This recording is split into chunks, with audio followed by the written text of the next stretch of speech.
बहुत बड़ा प्रभाव अन्न का होता है। अगर अधर्म के द्वारा कमाया हुआ अन्न है तो बुद्धि अधर्म में ही लगेगी।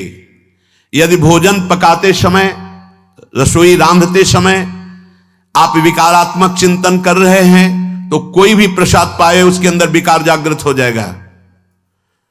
अन्न का बहुत बड़ा प्रभाव पड़ता है। एक बार पूज्यपाद उड़िया बाबा जी महाराज अपने परिकर के साथ भ्रमण में थे तो किसी बड़े धनी मानी ने निमंत्रण दिया, महाराज आज यहीं रुको।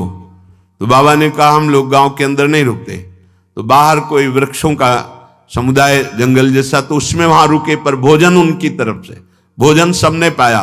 जब सुबह हुआ तो महात्मा जन, साधक जन एक दूसरे की तरफ देखे और बोले आज तो हमको बड़ा दोष हुआ, गंदा स्वप्न आया और हमारा संयम बिगड़ गया।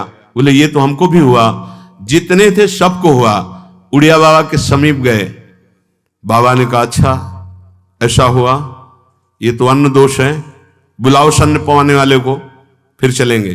बुलाया और बाबा ने कहा बिल्कुल सत्य बोलना, नहीं तो आप जानते हो इतने महात्माओं के संयम को आपने भ्रष्ट कर दिया, सत्य बोलना क्या बात थी। तो उनका महाराज संतान नहीं हो रही थी, सुना था आप बहुत सिद्ध महापुरुष हैं तो आपके परिकर को इसीलिए पवाया, अंदर काम भाव था कि हमारे कामना थी कि संतान उत्पन्न हो, वैसे चिंतन करते हुए बनाया ऐसे। बोले सबका संयम नष्ट कर दिया, होश में, नरक जाने वाली बात मत सोचो।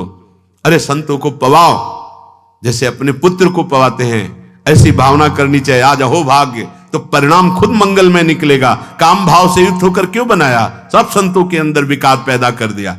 अन्न का प्रभाव पड़ता है, हम जैसा अन्न पाते हैं वैसा